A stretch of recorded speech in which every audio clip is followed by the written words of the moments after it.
Jésus s'est réveillé de la mort.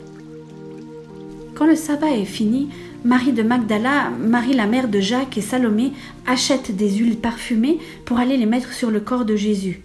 Le dimanche matin, très tôt, au moment où le soleil se lève, elles partent vers la tombe. Elles se disent entre elles « Qui va rouler pour nous la pierre à l'entrée de la tombe ?» Mais les femmes regardent et elles voient qu'on a déjà roulé la pierre. Pourtant, elle est très grande. Elles entrent dans la tombe, elles voient un jeune homme assis à droite en vêtements blancs. Alors les femmes sont effrayées, mais il leur dit « N'ayez pas peur. Vous cherchez Jésus de Nazareth, celui qu'on a cloué sur une croix.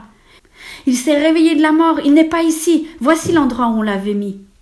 Maintenant, allez dire à Pierre et aux autres disciples « Jésus vous attend en Galilée, vous le verrez là-bas comme il vous l'a dit. » Les femmes sortent de la tombe et partent en courant. Elles tremblent, elles sont bouleversées, elles ne disent rien à personne parce qu'elles ont peur. Jésus se montre à Marie de Magdala. Le dimanche matin, Jésus s'est relevé de la mort. Il se montre d'abord à Marie de Magdala. Il avait guéri cette femme en chassant 7 esprits mauvais qui étaient en elle. Marie de Magdala va raconter aux disciples ce qu'elle a vu. Les disciples sont dans le deuil, ils pleurent. Ils entendent Marie leur dire « Jésus est vivant, je l'ai vu !» Mais ils ne la croient pas.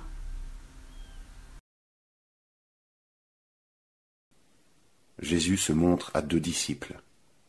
2 disciples sont en route pour sortir de la ville. Jésus se montre à eux d'une autre façon. Les 2 disciples reviennent le raconter aux autres. Mais on ne les croit pas, eux non plus.